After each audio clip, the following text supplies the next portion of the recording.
Bienvenidos a este nuevo video dedicado en este caso al desarrollo de contenidos de la ficha número 9 de la asignatura Algoritmos y Estructuras de Datos. La ficha número 9 está dedicada al análisis y a la introducción de conceptos referidos al uso de funciones en Python en particular, y estas están estrechamente relacionadas al concepto de subproblema que en alguna oportunidad hemos discutido y sobre el cual volveremos con algunas definiciones un poco más detalladas ahora. Un subproblema es un problema incluido dentro de otro que tiene estructura más compleja, estructura lógica más compleja. En general, un problema que puede ser dividido en subproblemas se conoce o se dice un problema compuesto, y en contraparte, un problema que no puede ser dividido en problemas más simples, o que no admite serlo, o que no vale la pena dividirlo en problemas menores, se dice o se define como un problema simple.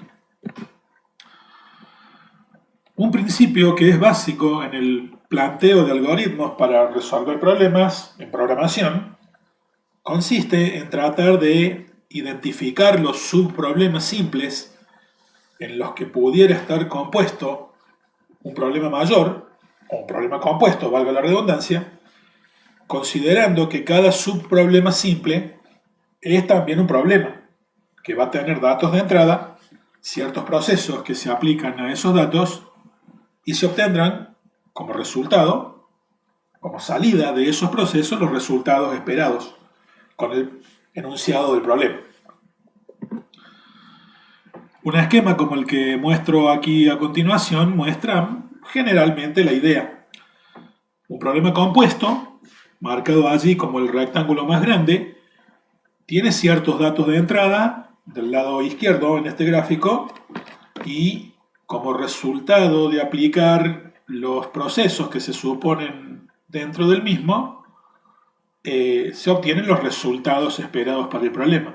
Pero si el problema es un problema compuesto, podemos pensar en dividirlo en problemas menores de lógica separada, tal que el subproblema número 1, por ejemplo, tome como datos a algunos o todos los datos del problema principal, genere algunos resultados que ya pueden ser los resultados finales, todos o algunos, del problema, y parte de estos resultados pueden ser tomados como datos del subproblema siguiente, el 2, que a su vez podrá generar resultados que serán entradas para el subproblema que sigue o resultados ya finales del problema principal. Lo que queremos reflejar con esta idea es que los subproblemas en que pudiera dividirse un subproblema compuesto se supone que tienen lógica más directa, más simple, más acotada, y que el programador, llegado el caso, puede concentrarse en cada uno de estos subproblemas con más precisión, con más detalle, y sin abarcar una lógica tan grande y tan interrelacionada que genere una solución demasiado compleja para luego pensar en un programa que pueda plantearse de manera más simple. En general, una técnica que los programadores usan para intentar resolver un problema cuando éste es complejo consiste en ubicar estos subproblemas a los que me estoy refiriendo, tratar de resolverlos por separado y luego juntar las piezas para obtener la solución del problema mayor. De hecho, esta manera de proceder, centrando el análisis de un problema en los subproblemas que pudiera contener, en general ha dado origen a una técnica, a una estrategia, un paradigma de programación que se conoce como programación estructurada. Uno de los principios de la programación estructurada sugiere descomponer un problema en problemas menores simples cuyas soluciones se programan por separado y luego se reúne todo para conformar el programa completo. Como vamos a ver en otra ficha posterior, la programación estructurada tiene otros principios además, pero este podría ser el principio más esencial: orientar la solución a un problema al descubrimiento de los subproblemas que pudiera tener y resolverlos a estos o plantearlos a estos por separado. En forma ideal, como mostramos en el gráfico recién, un problema compuesto se dividirá en tantos subproblemas como haya detectado el programador, de forma que estos subproblemas van a pedir ciertos datos y entregarán ciertos resultados. Y estos resultados podrán ser datos para los subproblemas que siguen o podrán ser ya los resultados finales esperados.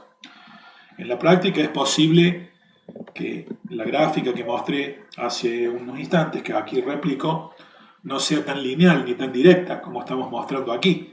Los subproblemas pueden tener resultados que no sean inmediatamente datos del problema que sigue en lo inmediato, sino que a lo mejor parte de los resultados de un subproblema les sirven al subproblema inmediato o a otro que viene después. Y algunos de esos resultados pueden ya ser los resultados finales. Y los datos del problema podrían ser repartidos, algunos para un subproblema y algunos para otro. Lo que se busca rescatar con esa imagen es que, en general, un programador tiende a separar la lógica interna de cada uno de los subproblemas de forma tal que no se mezclen esas lógicas o esos procesos. Se tiende a que los subproblemas se relacionen entre ellos vinculándose de forma tal que los resultados generados por uno les sirvan como dato al otro, pero de forma que los procesos que cada uno lleva adelante en la medida de lo posible sean independientes. Que un subproblema no esté aplicando procesos que le corresponden a otro. Un ejemplo, como para avanzar en esto y ver a dónde nos lleva, es un problema muy sencillo, muy directo, que vamos a analizar ahora. Este problema no es importante para nosotros por la complejidad lógica que el mismo tiene, sino por la estructura que vamos a aplicar progresivamente para resolverlo. De hecho, este problema es un problema tan sencillo que ni siquiera requiere un ciclo para su solución. Y de todos modos nos interesa, como dije, por su estructura. Supongamos que se pide cargar por teclado dos números y luego calcular la superficie de un cuadrado, suponiendo que el lado de ese cuadrado es el mayor de los dos números cargados y que se nos pide también calcular la superficie de un círculo, pero ahora suponiendo que el radio de ese círculo es el menor de los números. Entonces cargamos dos números, el mayor es el lado de un cuadrado, el menor es el radio de un círculo, calcule la superficie de ese cuadrado y la superficie de ese círculo. Eso se puede plantear dividiéndolo en dos subproblemas de manera muy clara. El primer subproblema tiene el objetivo de determinar cuál es el mayor y cuál es el menor entre los dos valores que se nos dieron. O sea, no puedo calcular las áreas hasta que sepa cuál es el más grande y cuál es el más chico. Por lo tanto, si vamos a dividir esto en problemas menores, el problema de te doy dos números, decime cuál es el más grande y cuál es el más chico, es un subproblema en los que se puede dividir a este problema general. Y una vez que sé cuál es el mayor y cuál es el menor, entonces sí puedo entrar en el ámbito del segundo subproblema y entonces calcular las áreas. Con el mayor aplico la fórmula que corresponda y calculo el área del cuadrado, y con el menor aplico la otra fórmula que corresponda y calculo el área del círculo. Y de paso, esto también me dice, una vez que tengo la lógica de cada uno de los subproblemas, en qué orden debo ejecutar cada uno de esos procesos. Primero debo ejecutar el proceso para buscar el mayor y el menor, y luego debo calcular las áreas, o sea, ejecutar el proceso que me permite el cálculo de las áreas. Todo esto se puede pasar en limpio en un esquema como el que mostramos aquí.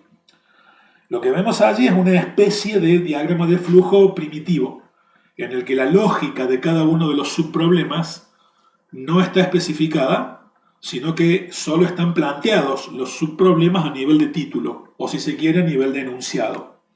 Sería un protodiagrama de flujo El paso previo a construir el diagrama completo.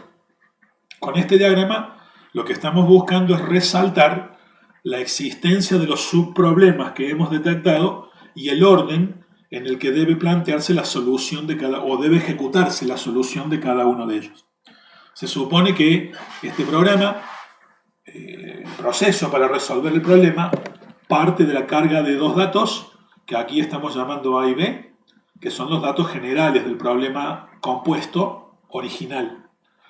Luego entramos en fase del subproblema 1, que es determinar el menor, que guardaremos en una variable llamada men, y el mayor, que guardaremos en otra variable llamada my, entre A y B.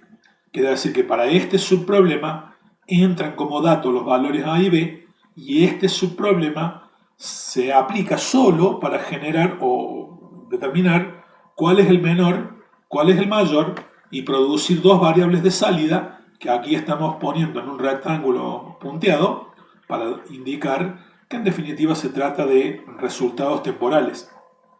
El valor del menor lo voy a tener en men, el valor del mayor lo voy a tener en my.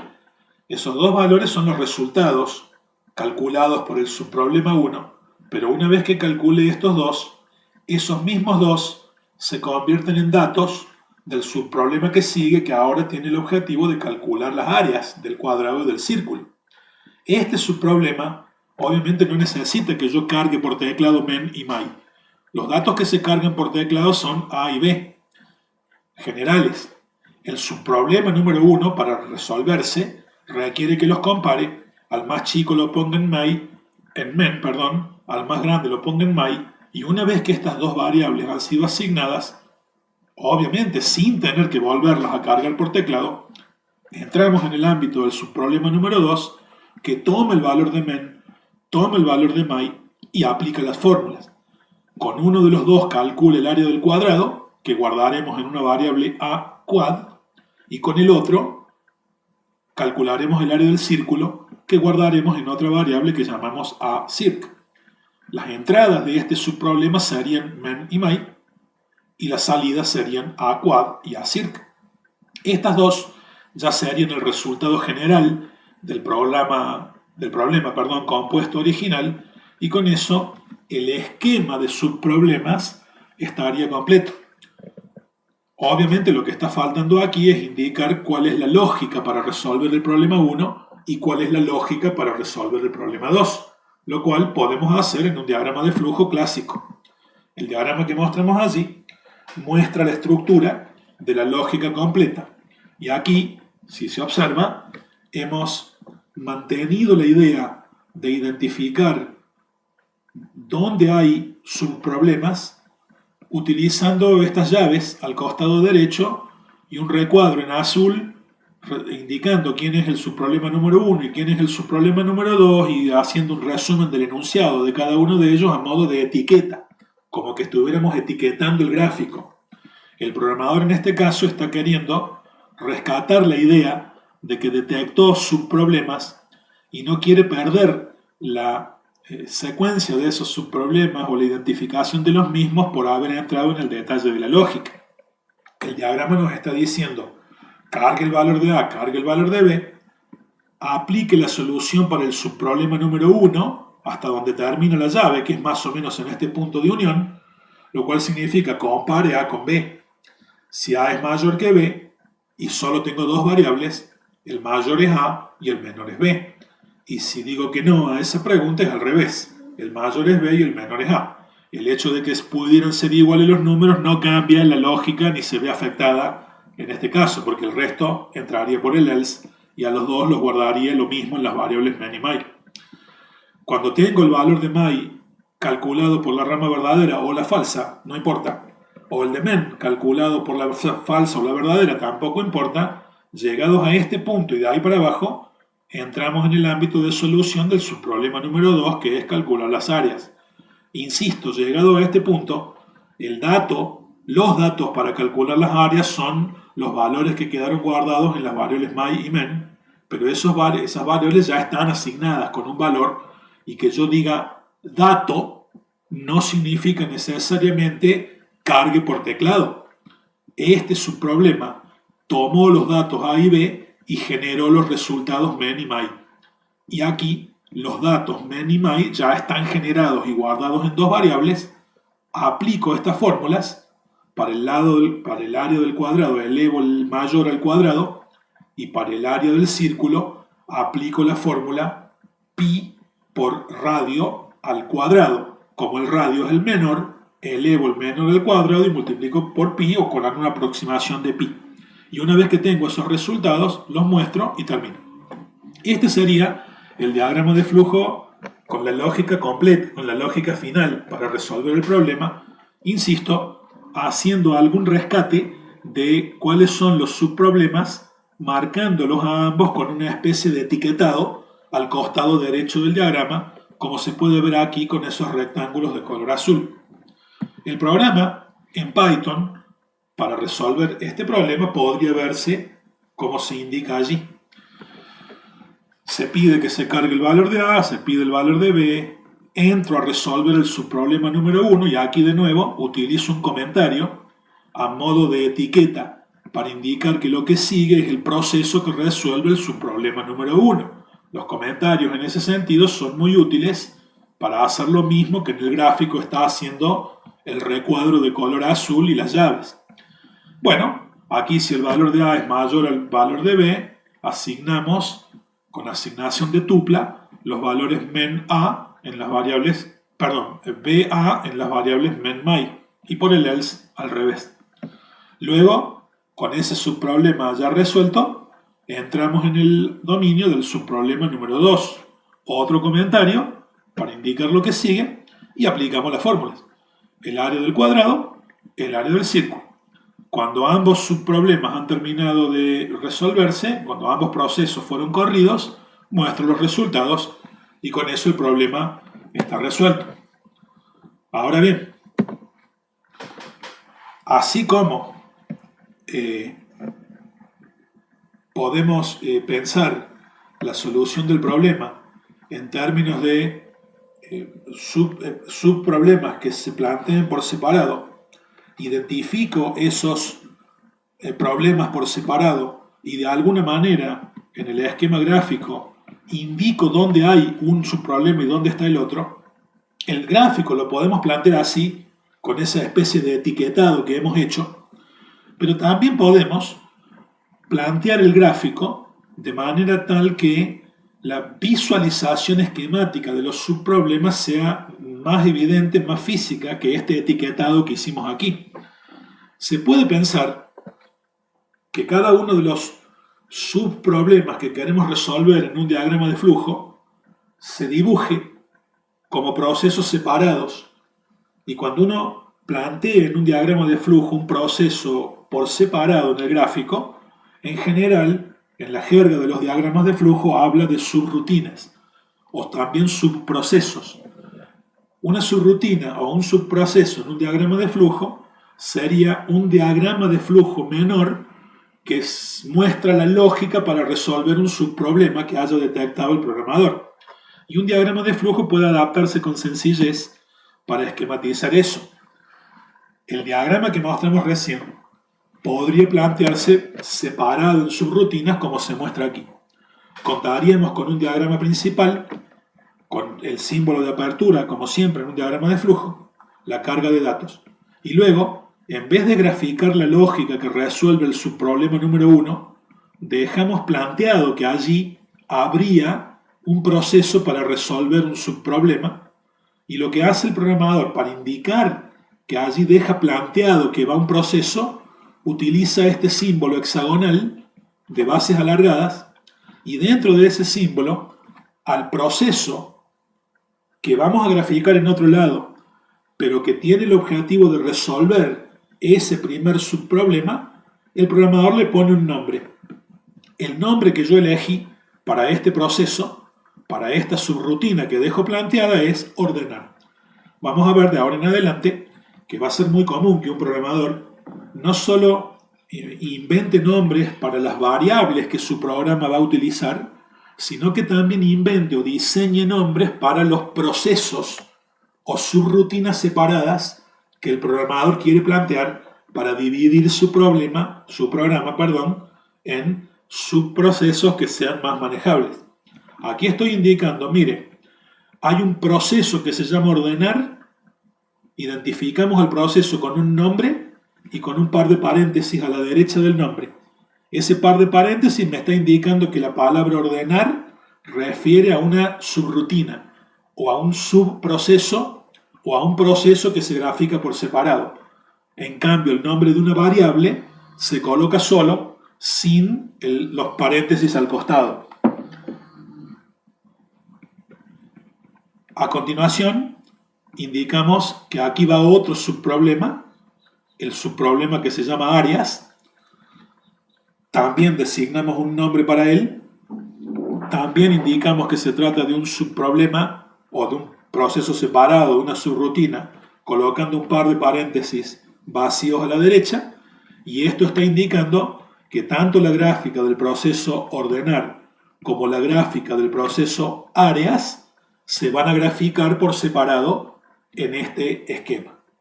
Se supone que ordenar hará su trabajo, áreas hará su trabajo, y como resultado de eso tendré el valor de la variable a quad y el valor de la variable a circ, que corresponden a las áreas del cuadrado y del círculo, como habíamos indicado hace unos instantes. ¿Qué sigue? Sigue graficar, como indicamos, por separado la lógica que resuelve cada una de las subrutinas. Para indicar la lógica de resolución de una subrutina, en forma separada se hace su gráfico.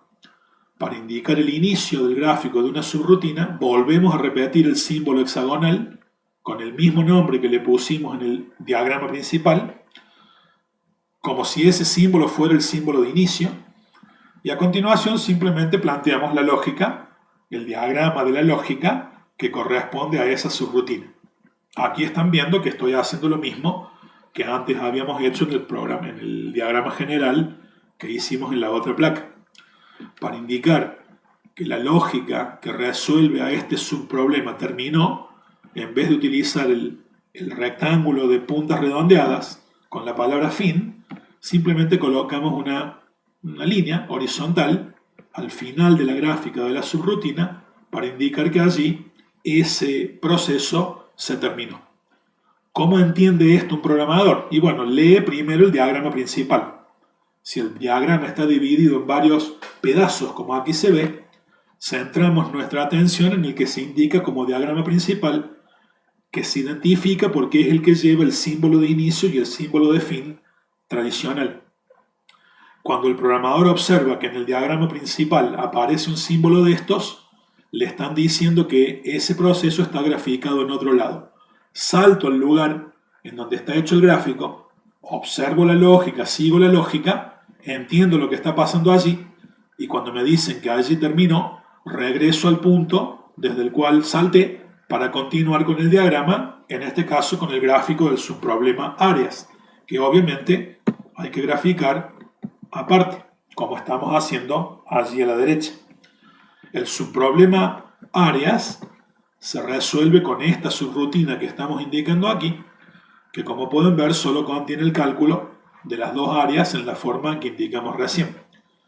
El diagrama de flujo que acabo de mostrar, dividido en subrutinas y presentado en forma separada para cada uno de los subprocesos como acabamos de mostrar, contiene exactamente la misma lógica y exactamente la misma información que este otro diagrama que estamos viendo aquí, con la diferencia de que acá estamos poniendo el gráfico todo junto y resaltando la existencia de alguno de los dos subproblemas con una etiqueta al costado.